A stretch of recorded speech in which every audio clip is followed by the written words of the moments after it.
que tú bajas de Despeñaperros y es que te viene el aroma al mar. Es que te viene, vamos, las palmeras, el cielo es más azul. Es decir, es el reino de los elfos, ¿no? Es algo que no se puede tocar.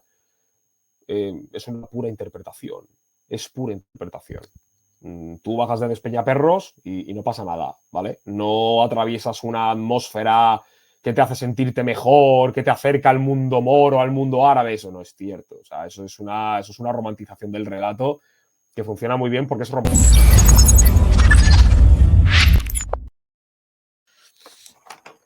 Y ahora mismo ya estamos grabando. Vale. Así que muy buenas a todos nuestros espectadores, desde aquí del canal de la Liga de los Comunes. Pues aquí, menos mal, el primer podcast de nuestro canal para YouTube, ¿vale? Lo estrenamos con un invitado estrella, como es David de Quevedo, amigo y camarada, también te digo. Aunque en la distancia, pero yo le tengo bastante aprecio y su trabajo hay que reconocerlo de manera pública. Yo también se lo agradezco de manera privada, porque la verdad es que es un tío alucinante. Además, tiene faena dentro de unos pocos días porque se va a los encuentros de vanguardia española en Salamanca, ¿no? En lo que llamamos nosotros los paules, que estarán metidos ya todavía, estarás con la cabeza ya. Entiendo, ¿no? Así que hoy, David de Bueno, Quevedo. Sí, dime. bueno, no te creas, estoy más tranquilo de lo que parece. O sea, va a ser la primera vez que yo hable delante de 200 y pico de personas, pero bueno, que no pasa nada. Al fin y al cabo hay que enfrentarse a estas cosas. Una cosa antes de nada, Raúl, ¿tú me Dime. escuchas bien? Yo te escucho perfectamente. Vale, es que me he puesto estos cascos por no ponerme el armatoste este que parece de gamer, ¿sabes? Pues me he puesto los Claro. cascos normales. Bueno, Vale. Pues mira, bueno, un segundo dime. natural de Móstoles. Bueno, tú resides ahora mismo en Zaragoza, ¿verdad? Ahora mismo vivo en Zaragoza, sí. Sí. Miembro de KFA España. Ex Sí. escritor de la parte económica de la revista Saenal sobre Corea del Ujú. Norte. Ex militante del Partido Comunista de España. Y esto te lo voy a actualizar yo. Militante y afiliado de Vanguardia Española. ¿No? Efectivamente. Se vendrán nuevos estudios, pero vamos, que eso es así. Sí, efectivamente, soy militante de KFA desde el año 2016, desde noviembre de 2016. Al principio empecé en Madrid, cuando me mudé a Madrid desde Andalucía, que quedé con la cúpula de KFA en España y luego pasé a ser el secretario regional de Andalucía, luego posteriormente lo tuve que dejar y ahora efectivamente estoy viviendo en Aragón, estoy viviendo en Zaragoza por cuestiones laborales, efectivamente. Y claro, también soy miembro del secretariado y del Comité Central de Vanguardia Española, sí. Pues Eso hoy es. David viene a presentarnos lo que viene siendo la coyuntura actual que viene azotando España desde hace bastantes años y concretamente desde la zona sur, lo que es el movimiento nacionalista andalucista o andalucismo. Sí. Evidentemente en Andalucía es una cuestión totalmente diferente a la que se encuentra Cataluña y el País Vasco, pero aquí, si me permites, David, hay bastantes corrientes muy diversas de distintos andalucismos, cada uno más moderado y otro más extremo, a una cierta independencia total política y otros hacia una conciencia étnica incluso, pero se va más a lo cultural que a lo político. Sí, Que efectivamente. le voy a pedir a David que haga un breve resumen de su artículo La razón comunista, que es muy recomendable, que es el capítulo segundo, es el punto 12.9, ¿vale? De la razón comunista, que es Razones contra el separatismo andaluz, que es un tremendo artículo, muy recomendable. Así que, David, tío, bienvenido a tu casa y cuando quieras. Bueno, pues ya lo decíamos antes de grabar. Yo te lo agradezco mucho, Raúl, porque al fin y al cabo, en todo lo que sea, en cualquier formato, en cualquier red social de la Liga de los Comunes, en fin, por la afinidad ideológica, yo me siento como en casa y claro, yo os pongo a vosotros como grandes personas, como grandes divulgadores de la política. Una cosa que hay que comentar que es importante, vuestra anterior cuenta de Instagram, que fue borrada, lograsteis un montón de seguidores. ¿Cuánto? ¿5.000 o me estoy equivocando? Llegamos a unos 14.700 seguidores Nada que ver con 5.000, claro. y 3 millones de Eso, visualizaciones. eso es un diagnóstico claro de que lo que hacéis es excelente, o sea, objetivamente, ¿no? Bueno, Por lo tanto, más agradecido estoy yo con vosotros por haberme traído, Muchísimas ¿no? gracias, tío. En cuanto al tema del artículo, bien, el artículo se llama, el rótulo, decidí titularlo Razones contra el separatismo andaluz, porque yo me propuse para la razón comunista hacer, pues, dedicar un capítulo en contra de cada separatismo regional, o en términos un poquito más técnicos, ya más de Gustavo Bueno, separatismos de tipo étnico, de tipo de nación étnica. Le dediqué uno al separatismo catalán, le he dedicado ahora a este, que por eso estoy aquí, al separatismo regionalismo andaluz, y por supuesto se lo dedicaré al vasco y al gallego, eso está claro. En cuanto a un resumen del artículo, el artículo yo nunca he tenido pensado que fuese muy largo, es decir, un artículo de como mucho, mucho, una hora de lectura, eso como mucho, ¿no? Y eso ya pasa de ser un artículo, eso ya es casi un panfleto. O sea, una hora de lectura es casi, casi un panfleto en cuestiones de formato, ¿no? Por lo tanto, yo lo que hice, hace mucho tiempo que no lo reviso, pero bueno, que tampoco me hace falta, pero comento esto de que hace tiempo que no lo reviso por si a lo mejor me falla algo de la estructura, porque hace tiempo que no lo geo, ¿no? Lo dividí en tres partes. La primera parte, yo lo que hago es una diferenciación histórico-ontológica de lo que es una diferenciación civilizatoria entre lo que es el proceso de civilización musulmán y el proceso de civilización cristiana. Hablo un poco por encima, doy unas cuantas pinceladas de lo que es la evolución del Islam, cómo nace en el siglo VII, cómo a partir del siglo IX se expande por todo el norte de África hasta que llega a la península ibérica, donde se encuentra en ese momento el reino visigodo de Toledo ya en decadencia. Eh, Comento también una cosa muy interesante, que yo considero por lo menos interesante, que es la batalla que hubo en el seno teológico del Islam entre el mutazilismo y el asharismo.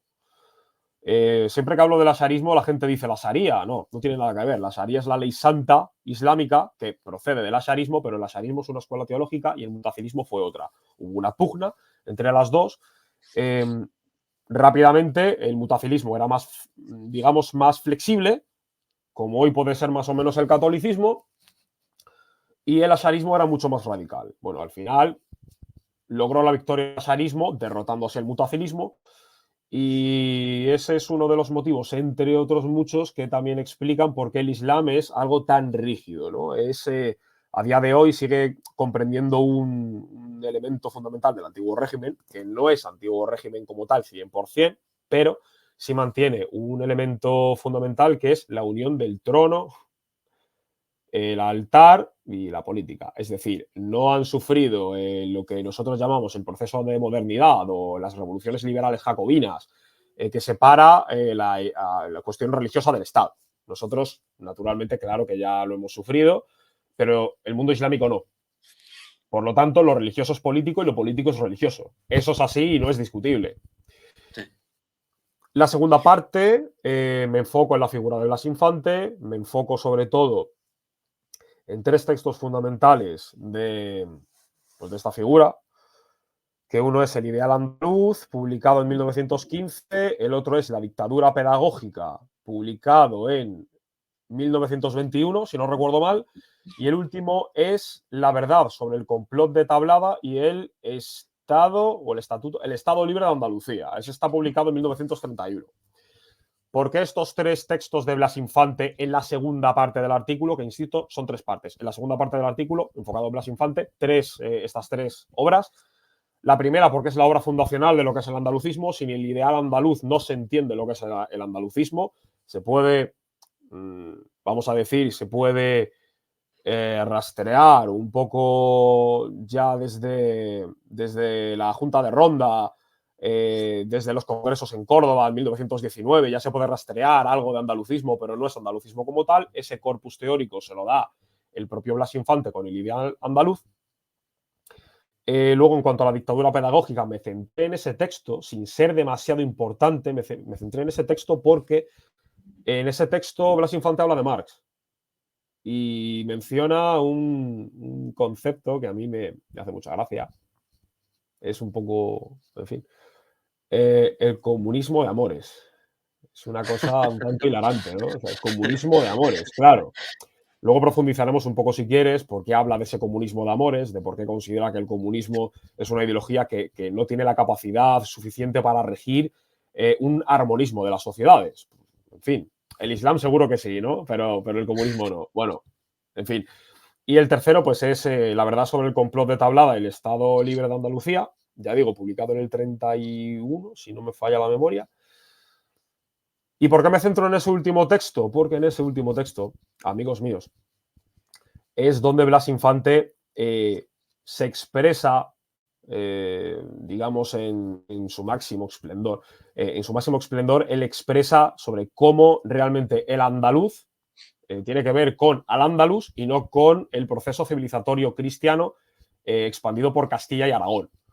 Es decir, es en este último texto comentado que Blas Infante nos esconde, no llega a decir, porque no lo dice explícitamente, que se haya convertido en musulmán, aunque sabemos que hizo la Shahada, que es el proceso de conversión al Islam, lo hizo en la tumba de Al-Mutamid, en Marruecos, en presencia de 2 testigos, que le regalaron una chilaba y una daga, ¿vale? Eso se sabe que es así. Sí, Te de hecho digo que fue el no. 15 de septiembre de 1924. Claro, efectivamente. Entonces, Sí, además estaremos viendo imágenes por aquí en pantalla, ¿vale? Porque como esto es editado, es la magia, ¿no? No estamos en efectivamente. directo. Efectivamente, pues me centro también en ese tercer texto por la importancia que tiene de Blas Infante, porque Blas Infante, repito, él ahí en ese texto ya expresa sobre cómo la verdadera Andalucía es la relativa al Andaluz y cómo trata, vamos a ver. Esa es la cuna de los mitos que hoy en día se están dando, ¿verdad? Entiendo yo. Totalmente, totalmente. O sea, vamos a ver. Ahora lo desarrollaremos más, pero que es en este último texto donde Blas Infante se decanta por relacionar a la verdadera Andalucía con al-Ándalus, no con los procesos cristianos del norte, de tal manera que esto yo lo digo en el artículo, Blas Infante entiende que la civilización, rótulo civilización, no una civilización contra otra, no. La civilización va del sur al norte y no del norte al sur. Llama a los cristianos colonos extraños, gentes extrañas que empiezan a colonizar las grandes ciudades, y los pobres moriscos pues son expulsados por los malvados católicos a los ambientes rurales.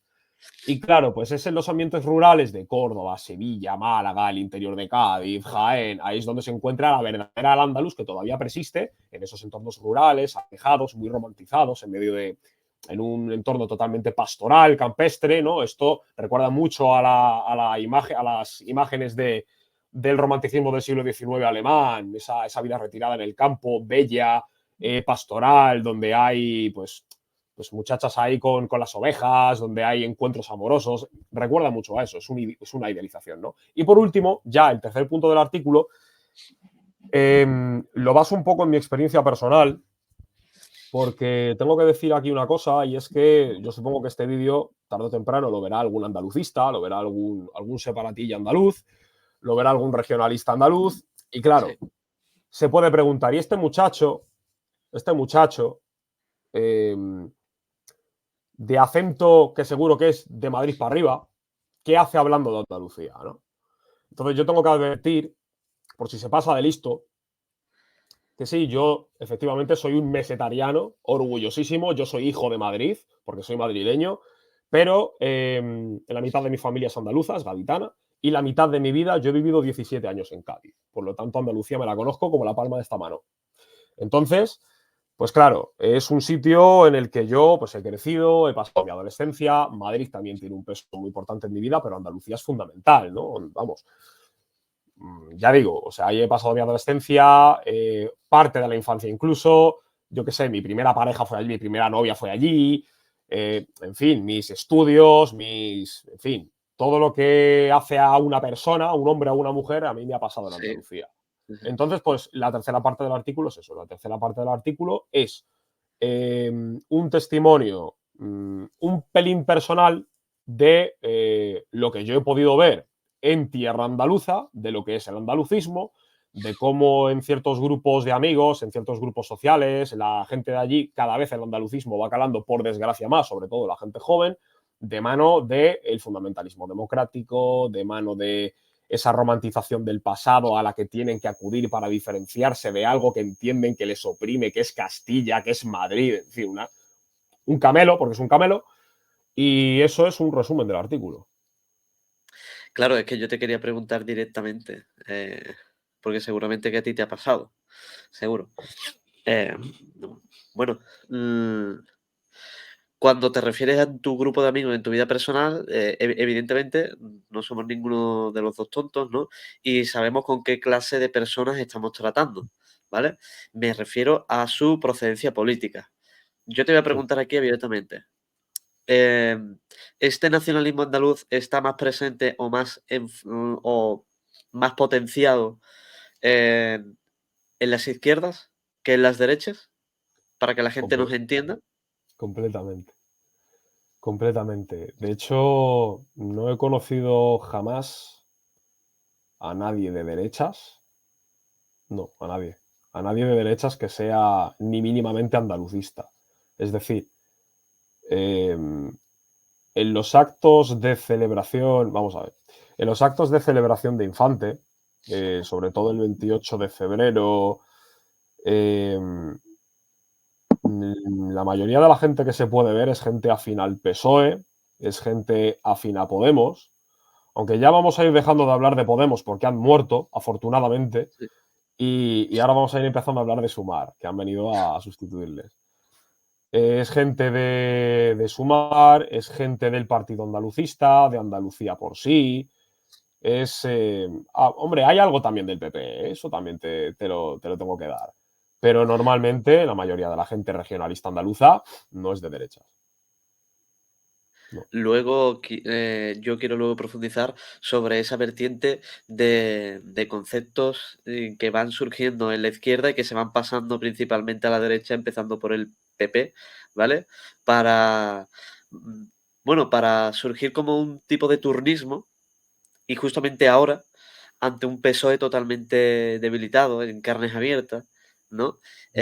Y no estoy hablando de sentimientos nacionalistas como puede ser el galego, que está hasta las trancas en el PP.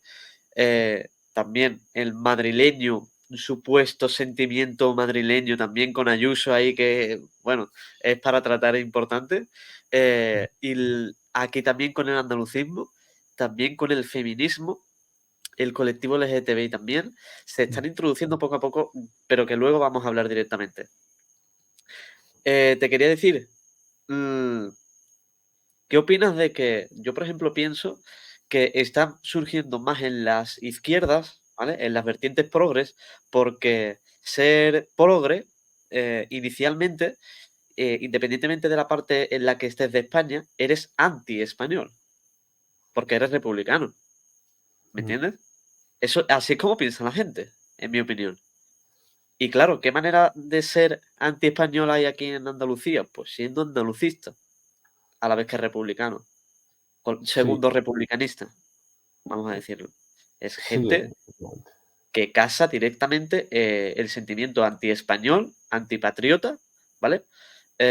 Con un movimiento segundo republicanista, ya fallido, de la Segunda República, que defiende esa bandera, ¿vale?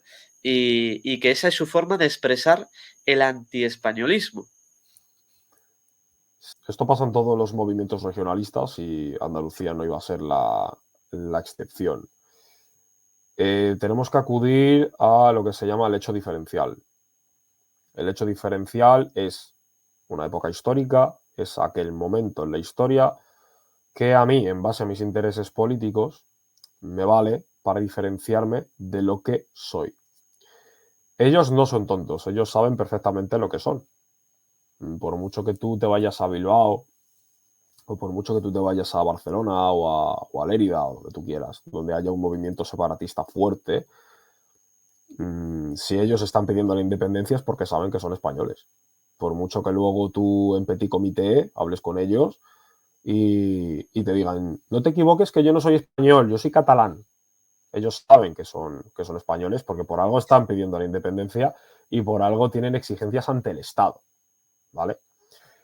El hecho diferencial en Andalucía, vamos a ver, es que no hay otro hecho diferencial. Es que es o al andaluz o al andaluz. Pero es que esto también es incidir en un error, porque Raúl, al andaluz no es Andalucía. Al Que hay andaluz, claro, al andaluz llegó hasta Narbona, ¿vale? Cuando al andaluz, digamos, se deshace, empezando ya los reinos de taifas, yo vivo en Zaragoza y la taifa de Zaragoza fue una taifa excesivamente importante, de muchísimo peso militar, de muchísimo peso económico, de muchísimo peso geográfico. Y claro, ¿por qué estoy diciendo esto? Porque desde Andalucía, desde el regionalismo o independentismo andaluz, se están apropiando de una época histórica islámica que al andaluz, insisto, pero se la apropian para ellos. Entonces, yo te digo que sí, o sea, desde esas coordenadas, si somos andaluces, si somos de Sevilla, si somos de Granada, podemos perfectamente reivindicar, desde esas coordenadas, insisto, podemos reivindicar lo andalusí como propio, pero no más que Zaragoza, porque Zaragoza también puede hacerlo, Madrid también puede hacerlo, Toledo también puede hacerlo, Valencia también puede hacerlo, inclusive las Islas Baleares. Mira, aquí en Aragón, los aragoneses tienen muy presente el pasado y hablan mucho de Fernando el Católico y saben todos muy bien quién es Jaime I, que fue el que reconquistó las Islas Baleares. Bueno, pues inclusive una persona de Menorca puede reivindicar el legado andalusí igual que una de Sevilla. Y una de Madrid, y una, si me apuras, incluso es que hasta una de Cáceres puede reivindicar lo mismo. En fin, incluso un gallego, ¿no? O sea, a lo mejor no puede hacerlo ya tanto, pues un vasco, un asturiano. Bueno, un vasco sí, porque al andaluz sí cubrió la zona del País Vasco actual, sí la cubrió. Lo que pasa es que también hay que comentar que según al andaluz llega al norte, según llega ya empieza a bajar, eso no es estanco, las fronteras no son estancas. Según llegan al norte, los cristianos reaccionan ya y empiezan a bajar. Se sabe que la zona de Castilla y León, que eso es un llano, es un meseta norte, en esa zona al andaluz no tenía nada que hacer porque estaban muy lejos de la zona del Rif. Y si pedían ayuda, la ayuda tardaba un mes en llegar, o sea, no tenía sentido. Por lo tanto, despejan rápidamente la zona de Castilla y León. Pero no la zona de Zaragoza, no la zona del Ebro. Basta con. Vamos a ver, que a Zaragoza la llaman la Córdoba del Norte. O sea, basta con darse una vuelta por el que sea de Zaragoza o el que él haya visitado, por favor, la Plaza del Aseo. La Plaza del Aseo. Bueno, pues esa plaza es arte mudéjar puro. ¿Vale? El arte mudéjar es de origen cristiano, pero tiene una influencia andalusí que te pasas. En fin, la Aljafería. Tenemos aquí la Aljafería, que es un palacio precioso de estilo arábigo, en fin, que lo ves, es que te impacta de la misma forma que te impacta la Alhambra en Granada. Por eso te digo que recurrir al hecho diferencial histórico, que en el caso de los andaluces, de Andalucía, lo quieren hacer con Al-Ándalus, es ya de por sí un error, porque es que realmente un aragonés también podría hacerlo, y un madrileño, y un castellano manchego también podría hacerlo. Habría que Dime. preguntarse también, en la época de Blas Infante, hasta dónde consideraba Blas Infante también los límites de su supuesto al-Ándalus, porque hablar de al-Ándalus, claro, en los 100 primeros años de historia, no es lo mismo que hablar de al-Ándalus en sus últimos años de historia. Totalmente. Evidentemente, al-Ándalus fue un territorio muy, muy extenso. Un territorio extenso y con una gran riqueza cultural, una gran riqueza intelectual. En fin, si tenemos que mencionar las diferencias, por ejemplo, en arquitectura que hubo en las distintas etapas del Andaluz, vete a la Mezquita de Córdoba. En la Mezquita de Córdoba, si vas a la primera parte, están hechos ahí de manera chapucera, está bien hecho, ¿no? Pero está hecho ahí de manera chapucera con columnas de origen godo. Luego ya la segunda parte está mejor hecha, la tercera ya es una maravilla. O sea, no es lo mismo el Al-Ándalus o la época andalusí, más precisamente, porque luego Al-Ándalus con el reino de Taifas ya no es Al-Ándalus realmente. O sea, de la época andalusí no es lo mismo el año 801 que el año 1290, para nada, para nada. O sea, para hacer la Alhambra se requería de unos conocimientos extraordinarios. Eso es así. Pero que la cosa al final es esa. Entonces, pues claro, tú recurres al hecho diferencial y tienes que recurres al hecho diferencial porque estás entendiendo que hay un bando opresor que está, válgame la redundancia, está oprimiendo tu verdadera manera de ser, tu carácter del pueblo, que esto es el Volksgeist, luego hablaremos de ello si quieres, porque esto es idealismo alemán, esto es de Fichte, el Volksgeist, que en el Volksgeist, pues bueno, a ver, los nazis también tienen mucho que ver con el tema del Volksgeist y el Imperio Británico, en fin. El Volksgeist, pues ese espíritu del pueblo, lo que se llama en alemán el espíritu del pueblo, que es simplemente, pues, coger a un pueblo y pensar que tiene unas características inalcanzables para el resto de pueblos, que es único por su carácter, que es único por su forma de ser, y eso ya lo conforma como un pueblo. Es decir, eso es una perspectiva completamente étnica, o sea, esa es una perspectiva completamente nacionalsocialista. O sea, es el nacionalsocialismo y el Imperio Británico también, y el protestantismo también, o sea, el luteranismo era así totalmente también, y los presbiterianos y toda esta gente que debido a esa esencia del pueblo anglosajón, pues solo ellos podían ser presbiterianos, un negro, un hispano no podía ser presbiteriano. En fin, esto es la génesis del Volksgeist. Y el andalucismo es Volksgeist puro. Es puro. Esto es una cosa que yo he discutido mucho con algunos buenos colegas que tengo allí en Algeciras, en Cádiz, porque ellos, cada vez que ven que nosotros reivindicamos la patria española y reivindicamos la españolidad, no entienden que nosotros lo hacemos desde una perspectiva política, desde una perspectiva, vamos a decirlo, jacobina, desde una perspectiva, en términos de Gustavo Bueno, por meter un tecnicismo, olizadora, o sea, haciendo referencia a una olización política, es decir, coger a todo un grupo de personas y meterlo bajo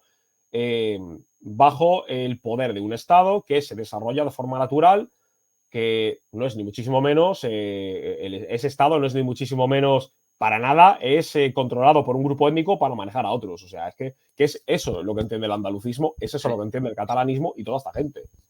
Es un hecho diferencial. O sea, no es lo mismo, no es lo mismo.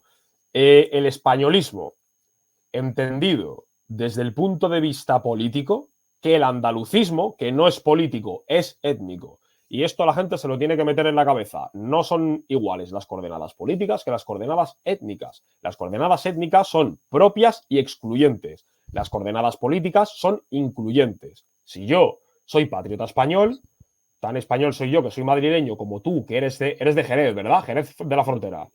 Jerez de la Vale, Frontera. pues un melillense, yo qué sé, un pastor de la Isla del Hierro y un vizcaíno. Es decir, yo incluyo, mientras que tú, siendo andalucista, excluyes en base a una mentira histórica manifiesta, que es que vinieron los malvados castellanos del norte, los aragoneses, y se cargaron pues la verdadera esencia de Andalucía, que era el andaluz. Sí, además a mí, yo cuando tengo un debate también con mi grupo así personal, yo siempre les digo, si quieres, que esto es mi primer argumento contra ellos. Mira, voy a leerte solamente el primer párrafo del himno de Andalucía, por si, ¿vale? La bandera blanca y verde, esa es la primera estrofa, dice esto, la bandera blanca y verde. ¿De dónde viene la bandera blanca y verde?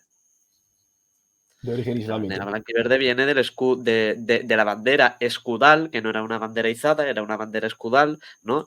En alguna época andalusí. Vuelve tras siglos de guerra. ¿Guerra con quién? ¿Con los andaluces? ¿Con quién? ¿Con Franco? Si antes de Franco Andalucía prácticamente no existía. Siglos de guerra. Sí. ¿Quién lleva siglos de guerra? A decir paz y esperanza bajo el sol de nuestra tierra. Esto es importante.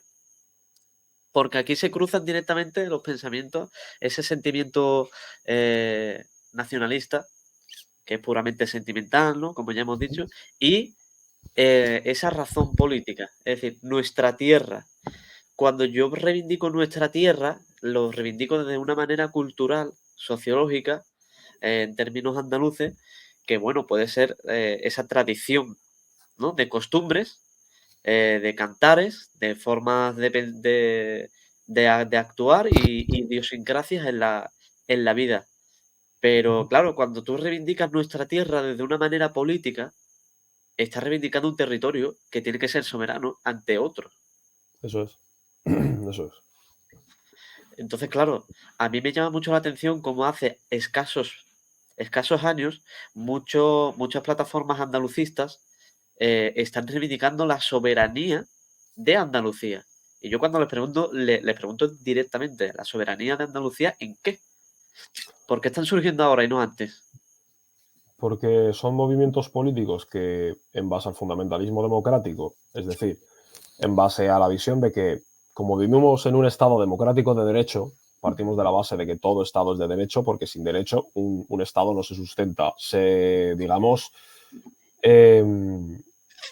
¿cómo podría decírtelo? Digamos, sin una base de derecho legal, el Estado colapsaría. O sea, me saldrá la palabra. Joder. En fin, es un sinónimo, pero vamos, que colapsaría. O sea, entonces, lo que nosotros estamos asistiendo ahora mismo a un momento histórico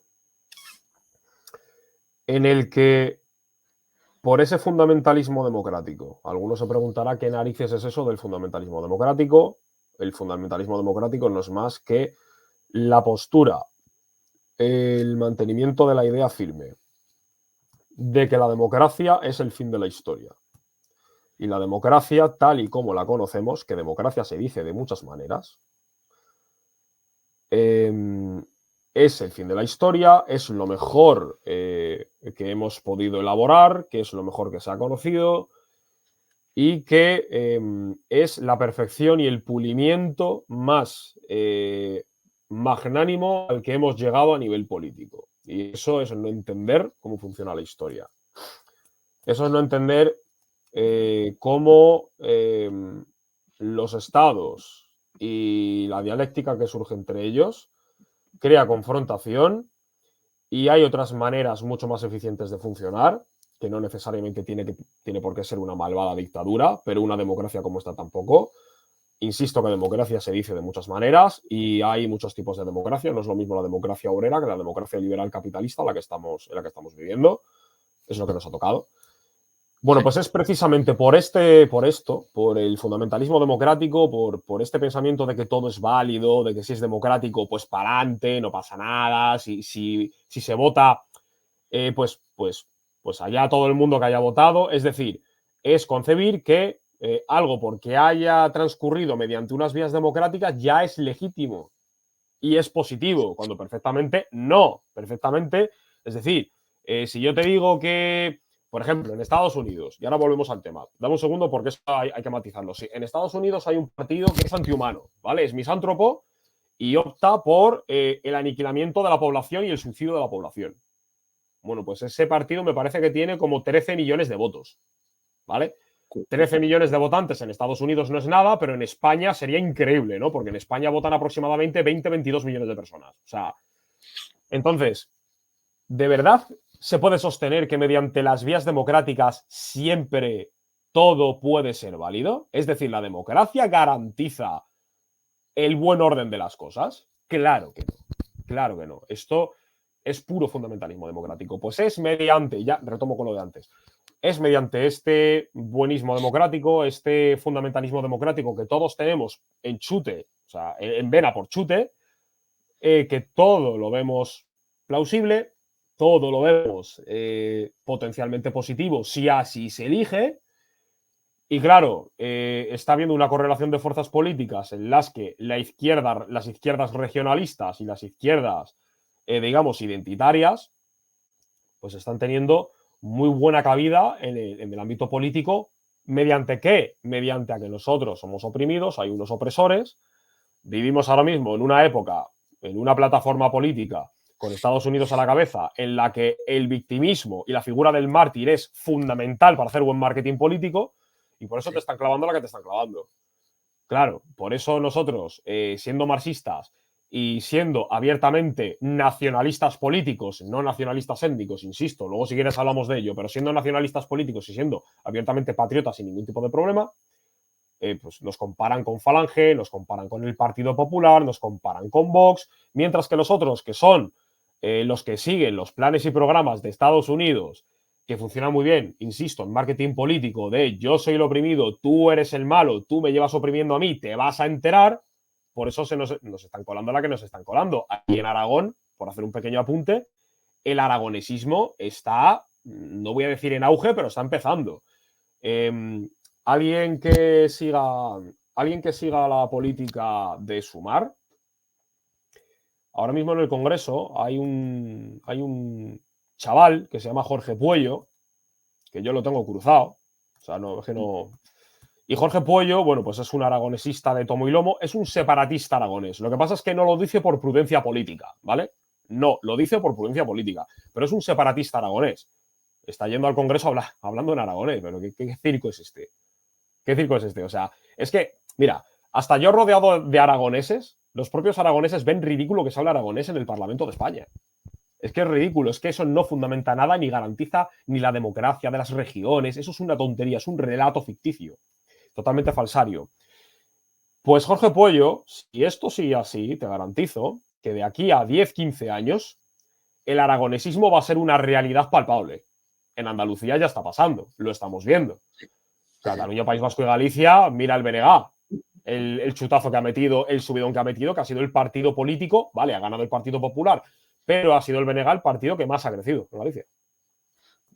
Mira, voy a nombrar solamente algunos partidos en los que se adentran en ese movimiento de identidad andaluza, ¿vale? De manera política. Adelante Andalucía, Partido Andalucista, Podemos Andalucía, Andalucía por sí, Liberación Andaluza, Anticapitalistas de Andalucía, Partido Comunista de Andalucía, Candidatura Unitaria de Trabajadores, Sindicato Andaluz de Trabajadores. ¿Y parecen pocos? Y Andalucía por sí es uno de los partidos que más mete y que utiliza la leyenda negra contra España. Que yo creo que aquí podemos abrir un grandísimo melón. Y es que, bueno, si al fin y al cabo todas las comunidades autónomas de España van a tener sus movimientos nacionalistas, no cabe nadie que se pregunta si esto es positivo o ni siquiera una clase burguesa que hoy en día, aunque se esté beneficiando un poco de esa unidad española, que evidentemente se está produciendo, ¿no? O sea, hay una clase burguesa española que todavía se beneficia de esa unidad del territorio español, ¿no? Cuando esa unidad del territorio español no se dé, esta clase burguesa va a tener, pues, bueno, un cambio negativo impresionante, ¿no? ¿Por qué no hay una clase burguesa en España tampoco que defienda esta unidad nacional? Mira, yo recuerdo una conversación que tuve con Paula, mi profesora de filosofía, cuando estuve en segundo de bachillerato. Y Paula me dijo una cosa que era harto reveladora. Paula es, bueno, en fin, ahora tendrá 33 años o 34, creo que tendrá. Súper joven, vamos. Y Paula, ella es de allí de Jerez, me parece que es también, pero daba clases en Algeciras. Y me dijo una cosa que era, bueno, cabe mencionar que ella es andalucista a muerte, lo que pasa es que de una rama menor, no es de la rama de Blas Infante, es de una rama nacionalista andaluza, pero a su vez rechazando el nacionalismo, o sea, la hostia, ¿no? Pues ella me dijo, los cambios políticos, es decir, cuando tú estás convencido de algo, cuando tú estás convencido de una ideología, de una cosmovisión, te viertes en esa cosmovisión. Cambiar después, porque te das cuenta de que hay un fraude o de que hay un pensamiento más potente, de que tienes que formar parte, cambiar políticamente, es un proceso que llega hasta doler. Es cierto, es cierto. Yo entiendo que haya muchísima gente que, además que luego si quieres te comento otro caso de un chico de KFA en Andalucía que en fin, me mandó una serie de audios diciendo, es que a ver, yo sé que el andalucismo no tiene, días, pero es que yo me siento muy andaluz. Ese chico está en un proceso de transformación, ¿vale? Y el chico pues tiene más dudas que respuestas.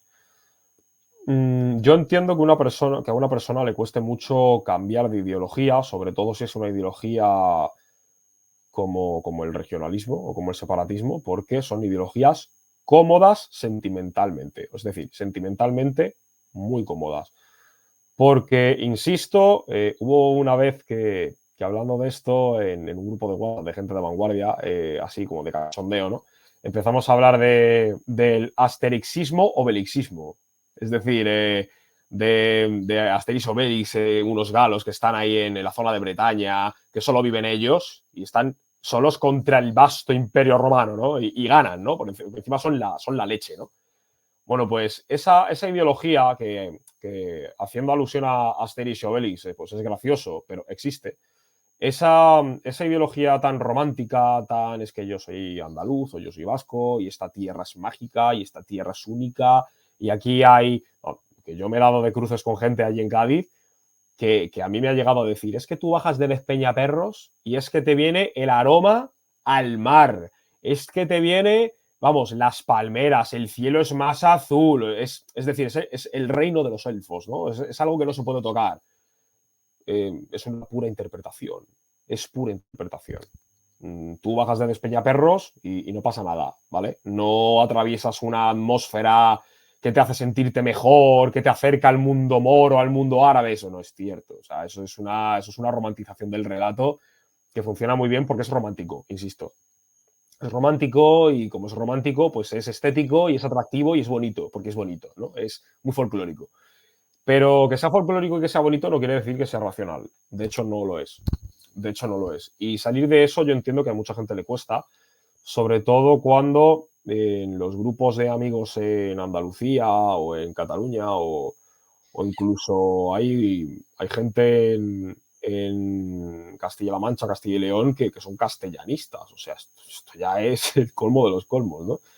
Y claro, asocian la preciosa Castilla con campos dorados de trigo, de girasoles, en fin, siempre hay un elemento, siempre hay perdón, una conexión a elementos naturales, elementos de la imaginería romántica del campo, todo muy pastoral. Vuelvo otra vez con el recurso de lo pastoral, de lo romántico del siglo XIX, Sí, que es lo que vendían los románticos en su literatura en el siglo XIX, que si no es la romantización de la vida en el campo, vete tú a vivir al campo a ver cuánto duras, pero una vida campestre de verdad, no un chalet preparado, no, vete al campo, de verdad.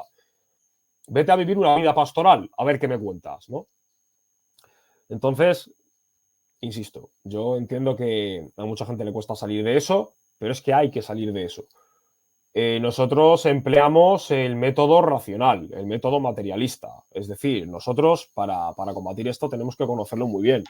Tú lo conoces porque vives en Cádiz y podemos llegar a la conclusión de que puedes vivir el andalucismo casi día a día. Sigue siendo una corriente algo menor a día de hoy, ¿no? Pero lo puedes ver al día a día. Yo vivo sí, el aragonismo de vez en cuando porque es menor todavía que el andalucismo. Pero eso cambia si te vas a Cataluña, País Vasco, Galicia.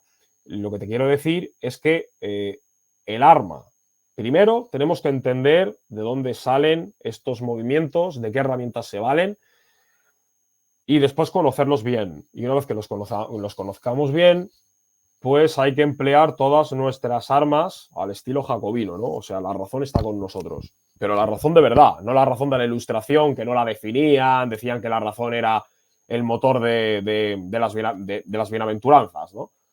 Y sí, luego no, porque no definieron nunca lo que era la razón. Simplemente, si sale de la razón es bueno, pero define lo que es la razón, ¿no? O sea, nosotros tenemos, desde el materialismo político, nosotros tenemos que hacer una cosa constantemente que es definir, definir, definir, definir, definir. Porque si tú no defines, todo queda libre al puro subjetivismo y al libre albedrío literal de las concepciones románticas que tiene la gente en su cabeza. ¿Por qué? Porque la gente, por desgracia, en este país, en España, ha aprendido a tirar más a su región que a la unidad de la nación. O sea, es una desgracia que tenemos que saber solventar, pero hay que hacerlo mediante la razón y mediante el materialismo filosófico, materialismo político y conociendo muy bien la génesis de esta gente. No hay otra manera.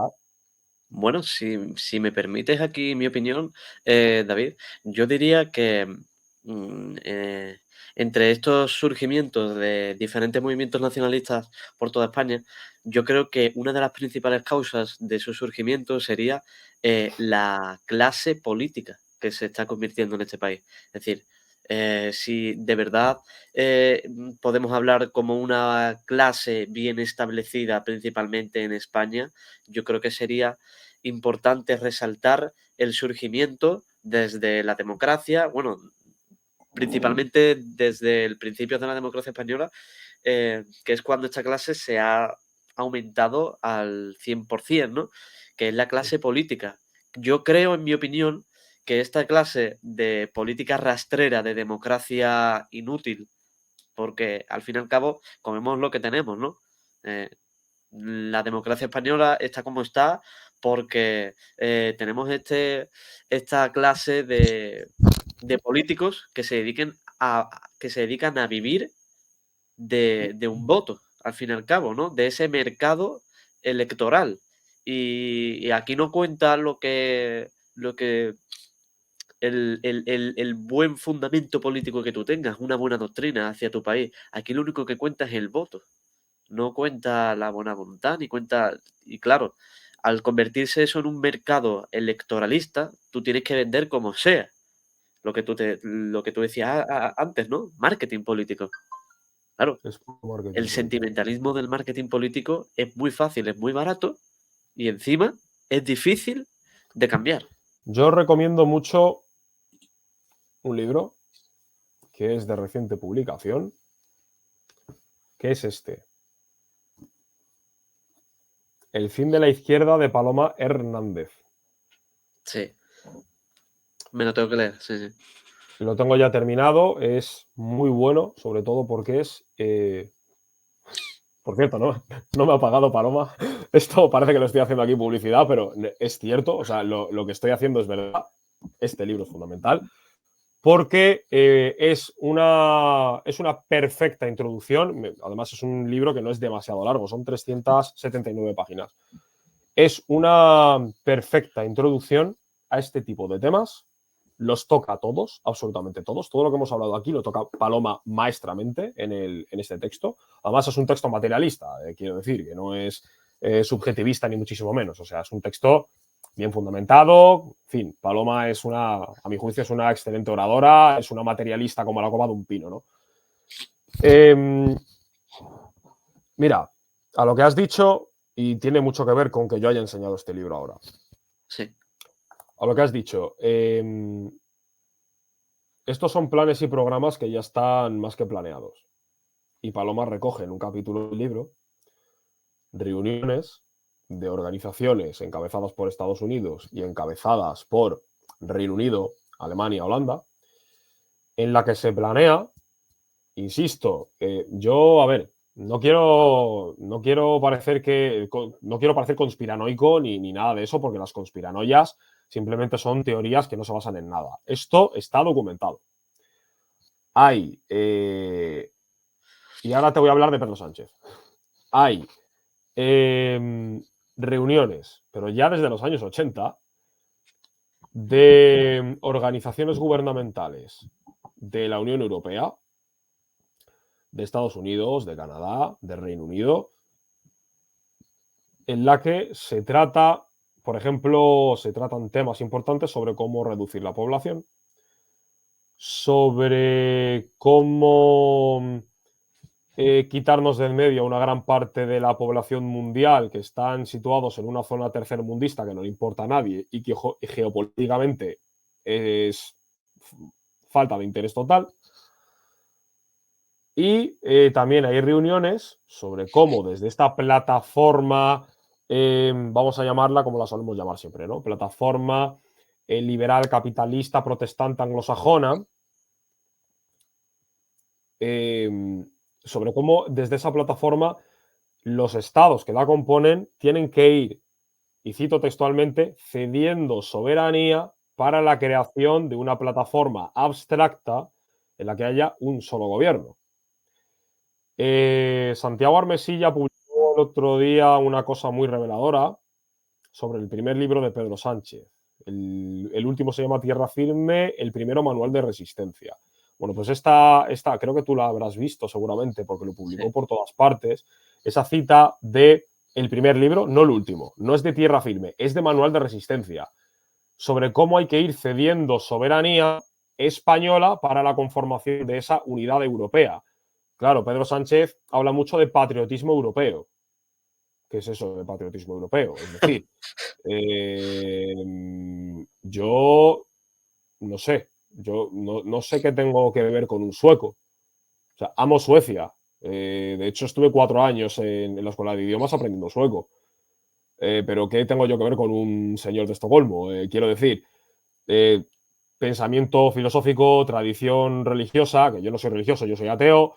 En fin, historia cultural, legado histórico, gestas que ha hecho este pueblo y no Alemania. O sea, no tenemos absolutamente nada que ver. El acervo cultural e histórico español apunta a otros derroteros que el alemán, que el inglés, que el sueco o que el francés, de tal manera que tenemos mucho más que ver con un mexicano que está a 13.000 kilómetros que con un francés que está aquí al otro lado de los Pirineos. Entonces, cuando a mí se me habla de patriotismo europeo, ceder soberanía de los estados, es que te lo están dando en bandeja. Vamos a ver, disolución de los estados ya no importan, hay que potenciar estos movimientos que nos vienen muy bien, que son regionalistas, y además es que, Raúl, que estos movimientos separatistas no son precisamente antieuropeos, son antiespañoles, pero no antieuropeos, por lo tanto a Pedro Sánchez le vienen de lujo. Correcto. Es que más en blanco y en botella, leche, ¿qué más quieres? Entonces, pues, claro, pues por eso se está potenciando lo que se está potenciando, como que son tontos. Claro que no son tontos, pero esto hay que saberlo. Y tenemos que reaccionar contra esto. Encima nosotros que estamos motivados por una idea, que es la idea de iberofonía, que sale de Durantes Prados y que luego la recoge Santiago en Iberofonía y Socialismo, y estamos potenciados y estamos motivados ante una unión con México, con Colombia, con todo el mundo hispano y ya de paso con el mundo portugués, antes que con Reino Unido. Que, no sé. Con O sea, son más disidencias. Y claro, con o sea, Francia, con claro, Alemania. Sí, sí, efectivamente. sí, completamente. Una Además. cosa. Y además también te iba a comentar, o sea, el primer paso para tomar esto como un fundamento político no conspiranoico, ¿vale? Porque claro, aquí hay gente que evidentemente no sabe tanto como sabemos nosotros o como sabes tú, ¿sabes? Entonces le sonará a conspiranoica, evidentemente.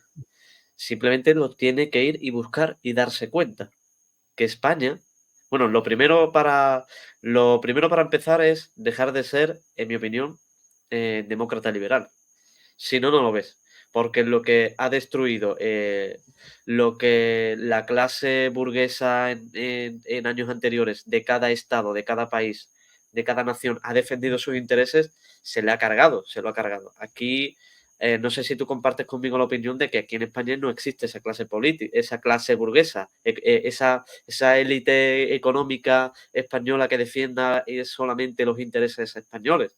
Aquí lo que hay es una clase política únicamente que defiende sus intereses individuales desde diferentes puntos de vista y uno de ellos es el patriotismo disfrazado de europeísmo, en mi opinión, ¿no?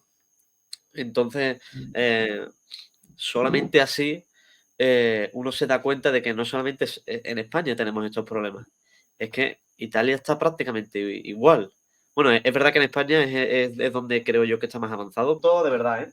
No existe esta clase económica empresaria que defienda los intereses de la nación española.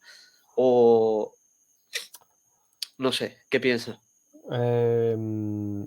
Y si existe, es minoritaria. Claro, claro. Hay, vamos a ver, hay un mínimo número de empresas que son. Bueno, las empresas grandes no te van a defender la unidad de la patria. A las empresas grandes les da exactamente igual. Las empresas medianas, puede haber alguna que se moje. Ahora, las empresas pequeñas sí que son más, sí que tienden más a defender la unidad nacional. Mira, nosotros, espero que no me tiren de las orejas por esto, pero nosotros hablamos en una reunión de Vanguardia Española sobre la cuestión de las dos burguesías que están enfrentadas en el marco de la OTAN. Vamos a ver. No es lo mismo la burguesía financiera que la burguesía industrial nacional. La burguesía financiera es una burguesía a la que le da exactamente igual la soberanía de los estados porque es, digamos, transestatal, o sea, atraviesa la capacidad de los estados. Y es precisamente por eso, ese es el eje fundamental por el que le da igual. Hay más motivos, claro que hay más motivos, pero ese es el eje fundamental. No obstante, debido a esta visión, esta óptica de la burguesía financiera, la burguesía nacional industrial saldría perjudicada abiertamente. Por tanto, se da una batalla, esto es pura dialéctica de estados. Por eso hay que leer a Gustavo Bueno, es muy importante. A Marx también, pero también a Gustavo Bueno. Se da una batalla en el seno de la burguesía, de burguesía transnacional financiera tipo George Soros, Sí, contra las burguesías más nacionales. En Francia, por ejemplo, tenemos un movimiento burgués muy nacional que está muy enfrentado con la burguesía transnacional francesa de su propio suelo y con la inglesa, también con la estadounidense. Entonces, en el caso de España, yo diagnostico así a ojo que la burguesía nacional es minoritaria, mientras que la burguesía financiera es mucho más grande. En España es mucho más grande la financiera, la burguesía nacional, vamos. Yo que me dedico a la industria, soy obrero de la industria. Aquí en todo el Valle del Ebro, todo esto está plagado de industria, ¿vale? Aquí hay muchísimo trabajo. De hecho, ahora mismo la zona de España que está más en auge en cuestión laboral. joder. Y aquí yo te digo que la mayoría de empresas no son españolas. Son belgas, son francesas, son alemanas, hay alguna inglesa, alguna británica, pero españolas hay muy pocas, muy pocas. Entonces, claro, si el tejido industrial español, que de esto ya se encargó el PSOE, de deshacerlo todo, si el tejido industrial español y el tejido del Estado se encargó ya de deshacerlo el PSOE, también el PP, pero fundamentalmente el PSOE, con Felipe González para malvender la industria española a sus colegas de los partidos socialdemócratas europeos, pues claro, tenemos un problema de burguesía nacional. La burguesía nacional ahora mismo es un reducto y en España la burguesía financiera transnacional es la que parte el cotarro ahora mismo. En eso sí coincido contigo, eso desde luego. Entonces, pues a eso es lo que yo me refería, que es que, vale, están surgiendo, independientemente también en Andalucía, ¿no? En todas las comunidades autónomas de España, pero es que no solamente es en España, es que también es en Italia, es que también es en Francia, es que Alemania va por el mismo camino, entiendo, por lo que yo estoy actualizado. Es que incluso en Estados Unidos está surgiendo un problema con la deslocalización de las empresas que se van a China o ahora a México, que siguen siendo chinas, ¿vale? Y están teniendo el mismo problema. No sé si el estado de Texas es el que ha puesto en veto prácticamente al gobierno central. Claro, es que el estado de Texas tiene un PIB superior al de España, creo que el doble. Solo el estado de Texas. O sea, Sí. es que, Eh, es que, entonces, para terminar ya este punto, quisiera enlazar ya con la figura de Blas Infante, su tergiversación en los medios de comunicación, sobre todo como es un medio de comunicación grande, Canal Sur, aquí en Andalucía, que yo creo que incluso hasta el mismo Blas Infante, si hoy en día se levanta de la tumba y mira lo que están diciendo de él, eh, se llevaría una decepción, ¿no? Porque lo están tergiversando a una manera impresionante, en mi Tergiversando, opinión. pero ¿en qué sentido? Tergiversando en el sentido de que están cristianizando a Blas Infante. Es decir, de que se canta, yo es que Yo es que soy cofrade, soy del mundo de las cofradías, como quien me conozca, ¿no? Y yo he visto cofradías que cantan el himno de Andalucía antes de cada estación de penitencia. E incluso bandas que cuando sale lo que es la procesión, tocan antes el himno de Andalucía o directamente no tocan el himno español, sino que directamente tocan el himno de Andalucía. Lo que, lo que están convirtiendo a lo que es el rey de España, porque aquí a las figuras católicas se las corona, por ejemplo, a las vírgenes se las corona porque son reinas y van en palios porque son reinas, ¿vale? Pero son reinas católicas y se le está tocando el himno de Andalucía y se echa a un lado directamente, es que ni lo tocan al himno español. Eso hoy en día está ocurriendo. Sí, sí, total. Ejemplo, hoy en día mucha gente, hablando yo con amigos, gente obreros, gente que, profesores de la educación pública también, que creen que Blas Infante era un hombre que cantaba saetas, que comía torrijas, que iba a la feria y que probablemente lo hacía, que no digo que no, pero políticamente no es eso, eso no es Blas Infante. Y la gente se cree que sí lo es, porque hay una industria total, en un grandísimo medio de comunicación como es Canal Sur, que aunque no sea a nivel nacional, pero no sé si tú eres consumidor o habrás sido consumidor de este medio de comunicación, De pero Canal Sur. sí, de Canal Sur. Todos los años, 2, 3 documentales de él, auténticas conmemoraciones públicas en todos los ayuntamientos, la bandera, el himno, que por cierto el himno de España, el himno de Andalucía de Blas Infante ya se ha cambiado, no sé si lo sabes, Efectivamente. Sí, ya ya no no se dice dice España, España y la humanidad, ahora es los ya pueblos dice de la los humanidad. pueblos. Sí, ¿Hasta sí. qué punto? Por eso te digo, ¿hasta qué punto es Blas Infante y hasta qué punto no es Blas Infante? Si la gente conoce realmente lo que es Blas Infante, ya, cuidado porque varios mitos se desmoronan. Mira, la figura de Blas Infante, es levanta pasiones. Porque, mira, yo te puedo garantizar, vamos a ver, vamos a ver. De la gente que yo conozco en Andalucía, que es andalucista, nadie sabe nada de Blas Infante. Eso te lo garantizo yo. Yo. Saben poco o bien poco.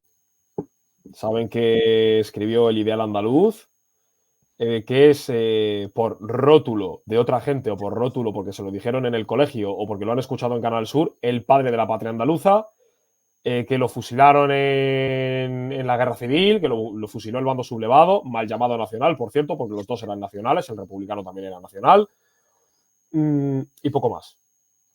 ¿Vale? Pero hay que leer la obra de Blas Infante.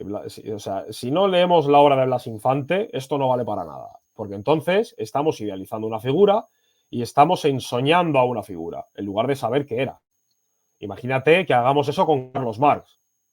No tendría sentido, ¿verdad? No Bueno, tendría ningún sentido. también ocurre. Ocurre. También se cree que la gente que Marx, hay gente que piensa que Marx era trans, incluso. Bueno, te dejo, perdona. Era queer, ¿no? Sí, perdona, Ya. perdona. No, no, pero sí, es cierto, es cierto. Vamos a ver. Partimos de la base lógica y racional de que. A ver. Vale. Partimos de la base lógica y racional de que tú no puedes delimitar, no puedes acotar a una figura histórica si no la has tratado. Creo que hasta aquí llegamos todos con un mínimo de inteligencia.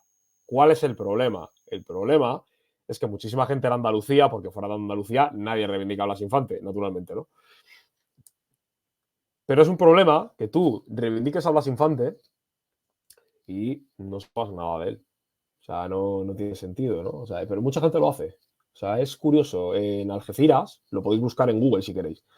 En Algeciras han puesto en una rotonda del puerto una figura de un monumento a Blas Infante hace cosa de un año y medio. Un año y medio, 2 años como mucho. Sí.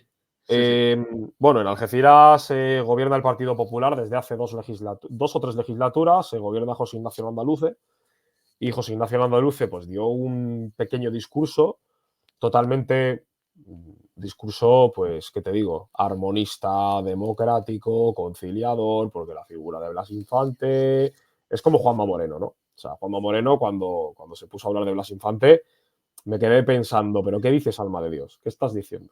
No, es que tú tampoco, Juanma Moreno. Tú eres el presidente de Andalucía, lo que tú quieras, pero no has abierto un libro de Infante en tu vida. ¿A qué quieres que te diga? Eh, porque Infante es una figura, como digo, que levanta pasiones, está sometida a muchísima contradicción, porque hay mucha contradicción en Blas Infante. En el Ideal Andaluz, creo recordar, mira, yo me leí los tres seguidos. Ideal Andaluz, la dictadura pedagógica y la verdad del complot de Tablada y el Estado Libre de Andalucía.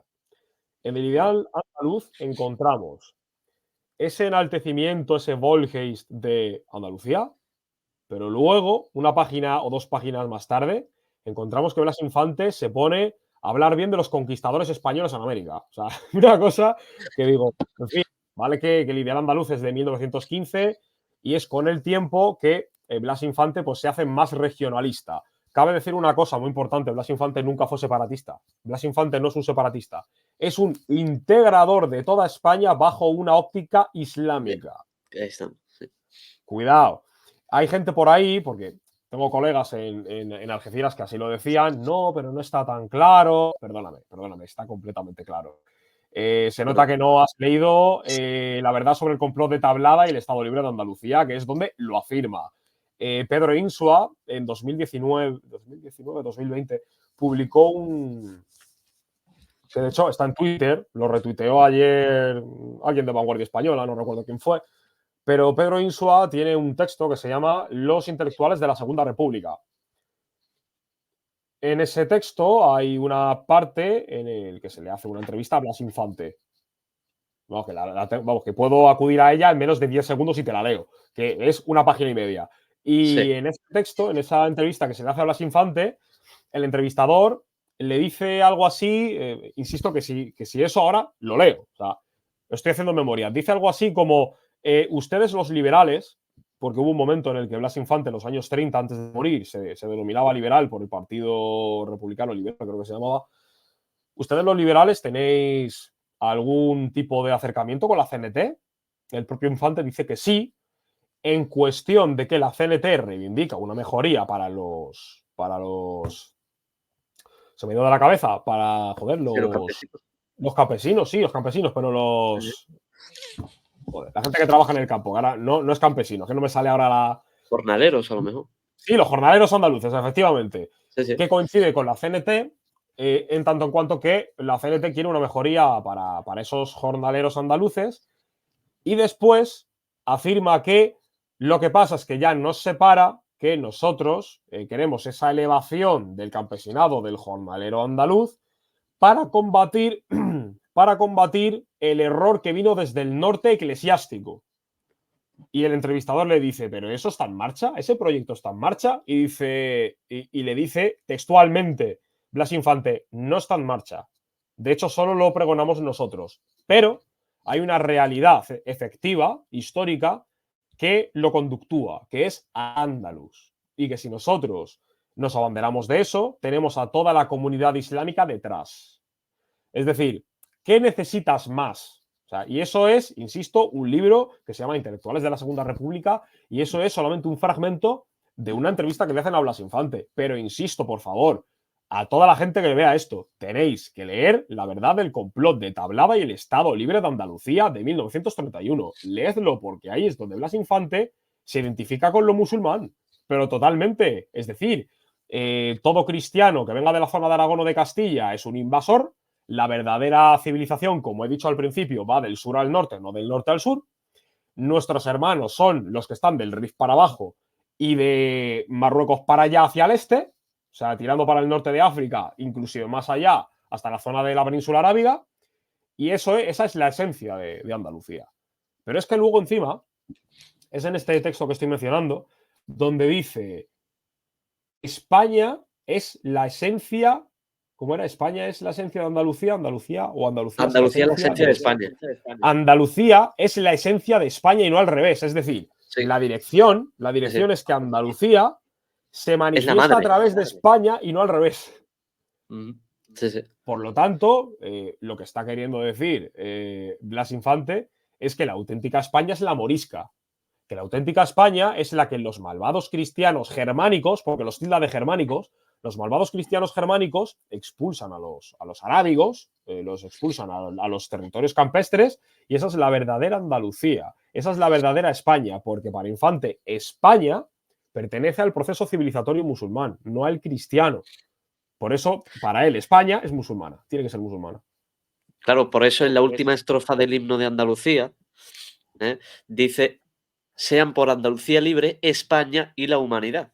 Es Claro. decir, Andalucía es la madre de España y España como acto civilizatorio de ese proyecto islámico, Total, que aquí total. también muestra precisamente la tergiversación de ellos. Es decir, Sí. al cambiar el himno de Andalucía, los actuales andalucistas ya no dice España, dice los pueblos, que lo dijimos antes, dice los pueblos y la humanidad, claro. Mm, Aquí ya demuestra la tergiversación de esta persona. Además, que también, no sé si lo habrás visto, pero Canal Sur tiene varios documentales donde dice que se basan en esta época histórica donde Blas Infante en la Segunda República se presentó con el Partido Republicano de Liberación Andaluza, se presentó 2 veces a las elecciones, la del 31 creo, y luego a la del 34, si no me equivoco. Creo que sí. Claro, y lo pintan, Canal Sur lo pinta como un éxito absoluto, como que llegó a más del 20% del voto andaluz en las elecciones de la Segunda República, cuando Fortunata y Jacinta, o sea, Paloma Hernández, tiene el vídeo donde están los censos oficiales que demuestra que fue un absoluto fracaso, tanto en la primera como en la segunda. Que lo más importante que hizo Blas Infante, con todo el respeto del mundo, que es lo que le ha dado esa fama, es porque es un mártir, es porque fue fusilado por Franco. Si esa persona no hubiera sido fusilado por Franco, hubiera quedado como un loco más, creo. Efectivamente, efectivamente. Es decir, porque claro, a Blas Infante, la figura de Blas Infante, la han alzado y la han martirizado. La han relacionado luego con una región autónoma que es Andalucía. Pero si Blas Infante no hubiese muerto, no hubiese tenido, digamos, el protagonismo que tuvo, ¿realmente alguien se acordaría de Blas Infante? Hubiese sido como Isidoro de las Caguigas, que Isidoro de las Caguigas sí era abiertamente separatista y era muy amigo de Infante. Tuvieron los rifirrafes, porque Infante no era separatista. Quería envolver España entera en el Islam desde la plataforma autonómica andaluza. Es decir, Andalucía es el origen, es la plataforma desde donde tenemos que partir hacia arriba para devolvérsela a los cristianos. ¿Vale? Bueno, pues es que es completamente cierto. Es decir, si a Blas Infante no lo hubiesen fusilado, no lo hubiese fusilado el bando sublevado, ¿realmente sería el padre de la patria andaluza? Cuando Andalucía no es una patria. Es que tampoco es una patria, es que tampoco ha sufrido un proceso de transformación política por sí sola, independientemente del resto del territorio español. Es que la gente no. Vamos a ver. Es que yo siempre insisto que yo cuando me medio cabreo puedo parecer un arrogante, un prepotente, lo reconozco. Pero porque me cabreo mucho, tío. Y es que la gente tiene que saber cómo funciona la política, porque la gente no lo sabe. O sea, la gente considera una patria lo que les sale de las narices, se autodeterminan, son subjetivistas, aquello es eso porque aquel lo siente así porque así lo siente él. No, perdona, es que las cosas no se autodeterminan, las cosas se codeterminan. Es decir, si yo ahora abandono Zaragoza, me vuelvo a Cádiz, me meto ahí con vosotros en Cádiz, me voy a vivir al lado de vosotros y emprendemos un movimiento, por ejemplo, desde la Liga de los Comunes, nos desligamos de la vanguardia española y empezamos un movimiento que reivindica la patria gaditana, no la andaluza, no, la patria gaditana, o sea, que la provincia de Cádiz sea un país a tomar por saco. Sí. Si a nosotros no nos reconoce nadie, nosotros no somos una patria gaditana. O sea, quiero decir, en la historia de los estados, para que a ti te reconozcan, tienes que tener la mínima fuerza para que otros iguales te reconozcan. Entonces serás un Estado político. Mientras tanto, si no tienes el reconocimiento de tu Estado para obtener derechos, si no tienes el reconocimiento de, qué sé yo, de la ONU, y tampoco, si no tienes el reconocimiento de una organización o de una serie de estados mayoritarios, no existes, no eres nada. Por lo tanto, tienes que acudir por fuerza al relato étnico, porque el político lo tienes prohibido, porque te lo han prohibido, porque no te reconocen. ¿Por qué Cataluña se está esforzando en que la Unión Europea apruebe el catalán como una de las lenguas oficiales de la Unión Europea? Coño, porque están cultivando el terreno, están cultivando bien la tierra para cuando se dé el paso con el referéndum, que con este gobierno se va a dar seguro, si obtienen la independencia, ya todo es canto rodado, ya lo tienen todo hecho. Se meten en la Unión Europea porque el catalanismo es un movimiento político pro-europeo hasta las trancas, y una vez que se metan en Europa, ya está. Ya tienen a la Unión Europea bien carcomida, que la Unión Europea les está reconociendo. Si les reconoce la Unión Europea, naturalmente les reconocerá a Estados Unidos, les reconocerá a Rusia, a la República Popular China, y ya lo habrán conseguido. Entonces, es un problema. Pues sí. Claro, es un problema. Vamos. Sí, sí. Y además es un problema que la gente no ve sus consecuencias. No. Es No lo algo veo para nada. que está totalmente romantizado, al igual que el Islam, por ejemplo. Sí. Es que no sabemos el peligro que conlleva ante toda nuestra esencia que ellos mismos defienden, esa esencia andalucista, esa esencia bueno, de que aquí se hacen las cosas mejor que en otros sitios, de que aquí somos más puros que nadie.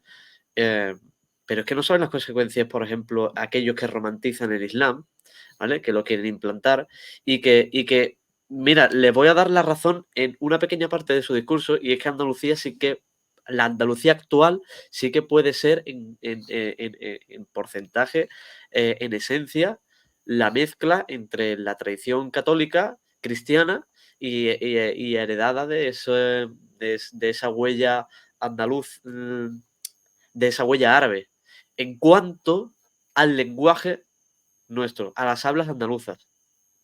El tema de nuestros acentos, de nuestras jergas, de nuestras palabras en concreto, sí que es verdad que es más debatible, pero ya está, no es ni siquiera un idioma. Los andaluces, de hecho hay mucha gente que defiende el andaluz como un idioma. Mira, te digo una cosa. Yo precisamente en ese tema no me voy a meter ahora, pero te digo, eso de que el castellano que se habla en Andalucía es así por el árabe, está muy en entredicho. Muy en entredicho.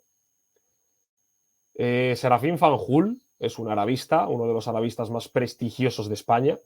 Es un tío que conoce el Islam ortodoxamente, es un tío que ha vivido en Jordania, ha vivido en Egipto, conoce el Islam perfectamente, y Serafín Fanjul rechaza esto. Serafín Fanjul no es tan mayor, sigue vivo. No sé si tiene 72 años o por ahí. Tiene libros estupendos que tratan sobre estos temas, y Serafín Fanjul los rechaza enteramente. Pero no solamente Serafín Fanjul, es que hay más autores que lo rechazan de la misma forma que hay muchos autores que están de acuerdo. El primer rastro de por qué se rechaza esto es porque si nosotros aceptamos que el habla andaluza, que de por sí no es homogénea, porque no se habla igual en Cádiz que en Almería, ni por asomo, ni en Córdoba, vamos, ¿qué tiene que ver un sevillano con un granadino hablando? Para nada, son dos lenguas andaluzas, pero son bastante diferentes. O sea, y al final la EPA, esta escritura del andaluz, simplemente atiende al andaluz occidental, no al oriental. Por eso los granadinos o los almerienses dicen esto que es, ¿entiendes? Pues yo por eso no me voy a meter, porque claro, si el árabe es capaz de modificar la forma de hablar española, si eso es así, no solamente habría modificado el andaluz, habría modificado más. Y de eso no se dice nada sobre ese tema en cuanto al acento murciano ni al extremeño. Mira que Extremadura también tiene una bandera de origen islámico, no, la Andalucía no es la única. No sé, mira por ejemplo los canarios. O sea, Al-Ándalus y Canarias, más que nada porque cuando Al-Ándalus existía, Canarias era Guanche. Es Castilla, que llega, si no recuerdo mal, en 1512 y se ventila la población guanche. O la asimila, porque hay gente que todavía tiene genética guanche. Entonces, claro, en base a las guerras que hubo entre castellanos y guanches, que los guanches eran muy guerreros, además eran bereberes, eran de etnia bereber, y los guanches tenían un valor increíble, pues claro, naturalmente, pues Castilla era más poderosa que los guanches, ¿no? Se los quitaron de en medio naturalmente porque esto pasa, esto es historia, esto no es condenable, esto es historia, ¿no? Pues claro, si tú me puedes explicar de dónde sale el acento canario, porque el acento canario se desarrolla después de Al-Ándalus, pero tampoco puede ser de Al-Ándalus porque Al-Ándalus es posterior a la población guanche, pero cuando Castilla se repuebla Canarias con gente española, ahí no solamente van andaluces, van extremeños, van de la Alta Castilla, van vascos, va de todo.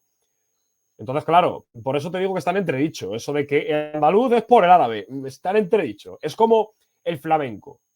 O sea, el flamenco no hay duda que tiene origen árabe. Está en entredicho. Hazme caso que está súper en entredicho. Más que nada Pues mira, porque el flamenco nace en el siglo XIX. Antes del siglo XIX no existía el flamenco. Hay un error histórico, así por comentar un pequeño detalle que no sí, tiene sí, nada que ver. No sé, ¿a ti te gusta Assassin's Creed? sí, hombre, por supuesto. Vale, ¿has jugado al Black Flag? El del No, Caribe. ese no. Vale. Pues cuando tú vas a La Habana, en pleno siglo XVII, se escucha flamenco en La Habana. No, Sí, el hombre, flamenco nace 200 años más tarde, claro. Y además con una guitarra española perfectamente, no una drain out normal acústica como esa, sino una española, o sea, con el cajón más pequeño, con el sonido más digamos, a nylon, ¿no? O a cobre, perdón, no a nylon. Y claro, pues existen esos errores. Por eso yo no me voy a meter ahí. No me voy a meter en si es cierto, porque no lo he investigado lo suficiente. Pero ya te digo que, pues por mira. ejemplo, Serafín Fanjul lo rechaza enteramente. Simplemente, Serafín Fanjul indica que es cómo ha evolucionado el castellano en Andalucía. Cómo ha evolucionado, ya está. Pues mira, me ha encantado que lo hayas dicho porque la verdad es algo que yo desconocía. Y animo también a la gente en los comentarios que si puede y sabe algo, oye, que totalmente todo sea enriquecedor. Total. Sí. Pues oye, David, no sé si quedará ya alguna cuestión por analizar. Yo creo que 1 horita y media más o menos, yo creo que va bien. Vamos a sacar bastantes cortos de ello. También vamos a arreglarlo todo y demás. Así que si quieres añadir otra cuestión que se haya quedado en el tintero, la verdad es que para Sí. mí yo creo que está Mm, bastante bien. Yo voy a comentar dos cosas. Sí, Una que se ha quedado en el tintero y que tiene que ver mucho con el romanticismo andaluz. Y la última, una recomendación que hago yo, que yo no soy ningún erudito de nada, ¿vale? Ni voy de ello, ni soy aquí la leche en vinagreta, para nada. Yo soy una persona normal que es amante de la política, me considero marxista desde hace muchísimo tiempo, estudio a Marx, estudio el materialismo es una filosofía harto compleja, pero harto compleja, en fin, profundizar en Marx, en el aspecto filosófico de Marx, en el aspecto filosófico de Gustavo Bueno, controlar muy bien ambas doctrinas. Y a partir de ahí, empezar tú por tu cuenta digamos, empezar tú por tu cuenta a raíz de un buen control del marxismo y del materialismo filosófico de Gustavo Bueno. Empezar tú ahí por tu cuenta, desde esa plataforma, a indagar e investigar en el materialismo, eso es una tarea necesaria que lo necesitamos como el comer. Eso es el materialismo político, ¿vale? Lo que es la doctrina filosófica que tenemos en vanguardia española, que ahora mismo la elabora solamente Santiago. Pronto llegaremos otros, ¿vale? Un poco de tiempo. Vanguardia Española sí, es una seguro. asociación cultural que acaba de nacer y llegaremos otros a ello. Y no siendo ya Santiago el único protagonista. Santiago está harto de decirnos que está cansado de ser el único, ¿no? Pero, en fin, entiendo su exigencia, pero poco a poco. Claro. Un último apunte conforme al romanticismo del andalucismo. Mira, esto es muy interesante. Hay un género literario que es los diarios de viaje. Los diarios de viaje predominaban sobre todo en el siglo XIX y la gente los consumía bastante. En el siglo XIX la gente no podía viajar. El que viajaba era un rico. O sea, una persona que trabajaba en el siglo XIX, en las condiciones del siglo XIX, naturalmente que no podía viajar ni podía darse un capricho. Sé, por ejemplo, una anécdota, la propia Jenny von Westphalen, cuando Marx se queda en Londres y ella viaja a Bélgica para pedirle dinero a un tío suyo, que ese tío suyo no la recibe porque no está en casa o hace como que no está en casa y Jenny se harta de llorar porque se ha fundido todos los ahorros, pues claro, esos viajes no son propios de la gente en esa época, a lo que voy. Los diarios de viaje, pues son una categoría literaria, es un tipo de literatura que se consumía mucho antes, porque como la gente no podía viajar, pues por lo menos quería leer. Y si yo soy una persona en el siglo XIX o principios del siglo XX o finales del siglo XVIII, que vivo en plena Castilla la Vieja, o vivo en la zona de Almería, o vivo en la zona de Cataluña, donde sea, y quiero saber cómo es Estados Unidos, o cómo es Rusia, o cómo es China, o cómo es. Naturalmente tengo que acceder a esa literatura de diarios de viaje. Hoy en día, si vais a la Casa del Libro o vais donde vayáis, hay una categoría, hay estanterías de Sí. diarios de viaje. Lo que pasa es que los diarios de viaje ya no se venden, porque hoy por 25 euros coges un Ryanair y te vas a Londres, ¿vale? Bueno, pues, ¿por qué hablo brevemente de los diarios de viaje? Existen autores, la mayoría de ellos son ingleses y franceses, que a lo largo del siglo XIX visitan España y escriben en sus diarios, y luego esos diarios pues, se plasman en una imprenta, en un libro y se venden. ¿Vale? La gente consume esos diarios y empiezan a obtener pues, una imagen de lo que hay pues, en el país del que le interese. O sea, si yo soy un obrero de Londres y veo un diario de viaje de España, pues lo compro, ¿no? Hay unos autores, por decirte dos o tres, hay uno que se llama George Borrow, hay otro que se llama Teófilo Gautier y hay otro que se llama Richard Ford, por ponerte tres ejemplos. Alexander Dumas, también, el escritor del Conde de Montecristo y de Los Tres Mosqueteros, también tiene un diario de viaje en España. Y los diarios de viaje en España en el siglo XIX tienen una importancia fundamental porque es a través de ellos que se ha romantizado la idea árabe de España. Todos estos autores, ingleses y franceses que vienen a España, escriben sobre lo que van viendo y básicamente mienten. Es decir, George Borrow tiene su diario de viaje en España, se llama La Biblia en España, creo que se llama, de 1883, 1843, me parece que es. Y ahí escribe sobre cómo, por ejemplo, según atraviesas los Pirineos, ya en Irún, ya en Bilbao, en San Sebastián, ya ves tú, las antiguas provincias vascongadas, el actual País Vasco, pues ya presentaban las casas unos motivos arábigos, presentaban ya, las mujeres eran más morenas, los soldados estaban todo el día vagueando, tirados en la hierba tomando el sol. Según bajabas, los pueblos eran más rudimentarios, eran más pobres, y son estos autores los que mandan a Europa una visión de España que no es verdad. Por ejemplo, Richard Ford, ¿cómo se llamaba? Manual para viajeros en España. Es una serie de diarios de viaje, Sí. que son tomos gordísimos, y cada tomo es de un sitio.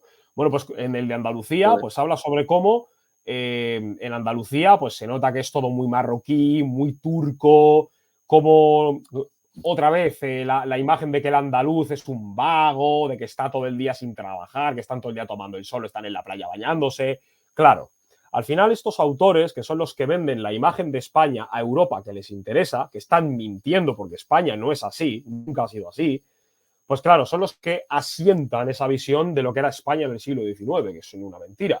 El propio George Borrow, cuando viene a Andalucía, se mete muchísimo con la gente porque son católicos. Él es protestante. George Borrow me parece que era anglicano. Claro, es británico, pues era anglicano. Claro. Y dice que la única joya de la civilización que existe en suelo andaluz es Gibraltar. Claro. ¿Por qué Curiosamente, destaco yo esto? Claro, ¿por qué destaco yo esto, el tema de los diarios de viaje? Que lo destaco porque ya la visión romántico-árabe de España se empieza a vender en el siglo XIX con los diarios de viaje. Entonces hay que tener mucho cuidado con esto, hay que saber de dónde viene esto, porque el andalucista, sin darse cuenta y sin tener, con perdón de la palabra, ni puta idea, el andalucista está cumpliendo con lo dicho por toda esta gente, por esta tajada de mentirosos, que son todos unos mentirosos, porque España no era así, para nada. Vamos, ¿en qué momento tú atraviesas los Pirineos, pasas de Bayona al País Vasco español, a Irún, te metes en Irún, San Sebastián, Bilbao y todo es arábigo? ¿Qué estás diciendo? Eso no pasa ni en Sevilla. O sea, en Sevilla sí hay arquitectura arábiga preciosa, pero también la hay castellana. De hecho, sí, sí, Andalucía se le llamaba Castilla la Novísima. ¿Por qué? Porque Castilla la Nueva era lo que hoy es Castilla-La Mancha y Castilla y León era Castilla la Vieja. Castilla la Vieja, Castilla la Nueva, Castilla la Novísima. Entonces, claro, reducen lo que es España a pues una estética arábiga, una estética morisca y encima vagos que son católicos y que les iba mejor con el Islam y que pobrecitos que no son protestantes y que lo único que se salva es Gibraltar. Entonces, pues, insisto, por claro. favor, a la gente que indague sobre ello, por favor. Indague sobre ellos. Sobre estos tres autores que he mencionado, hay más, ¿eh? Hay más.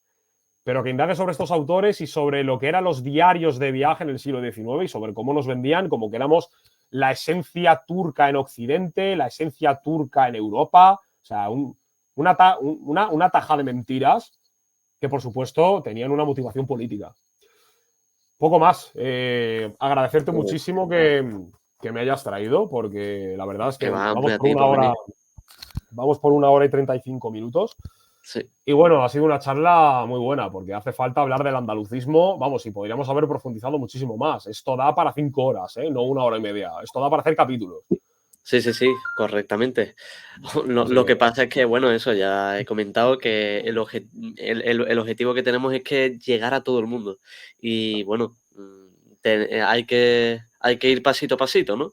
En ciertas teorías. Evidentemente hemos eso. hablado aquí de Vanguardia Española, que es la organización madre de la Liga de los Comunes. No se entiende la Liga de los Comunes sin Vanguardia Española. Lo digo porque hay gente que está insistiendo que no se va a producir ninguna separación ni ninguna desviación. Es importante que lo diga en público. La Liga de los Comunes, si queréis cogerlo así, es un brazo mediático más que tiene Vanguardia Española, que está al servicio de Vanguardia Española. No es imposible la separación. Lo quería decir porque son ya pesados, ¿vale? Con el tema. Me lo Así que, imaginaba. pues Me bueno. imaginaba que os preguntaban bastante, sí. Bueno, Muchísimas gracias a ti, David, sobre todo por bueno, la dedicación, que yo sé que tu tiempo es bastante limitado. bueno. Y bueno, espero que te vaya lo mejor posible allí en Salamanca. Mándale un abrazo a todos nuestros camaradas, sobre todo a los que yo todavía no he tenido el placer de conocerlo, aunque a ti tampoco te conozco en persona, pero bueno, tengo más confianza contigo.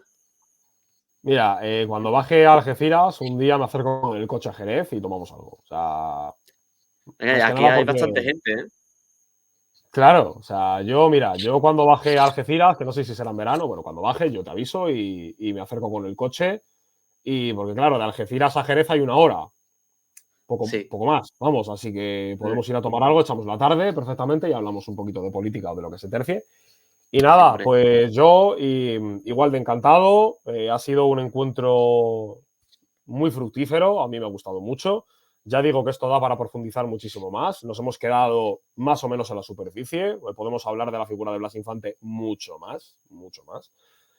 Y nada, los primeros encuentros de Vanguardia Española son mañana. Encima abro yo soy el primero en hablar con Lorenzo y con Alejandro Cabo de Menos. Pero bueno, tengo muchas ganas y además que es que al fin y al cabo la vida es eso, Raúl. Al fin y al cabo la vida es hacer lo que. No quiero sonar muy democrático, ¿no? Eso de tú haz lo que quieras, lo que te guste, no, pero es cierto que tú te tienes que desvivir. O sea, esto es como una frase hecha, pero tienes que encontrar lo que te apasiona y dejar que te mate, dejar que te destruya. Y si te gusta la política, si te gusta la geopolítica, la filosofía, especialízate, hártate de leer.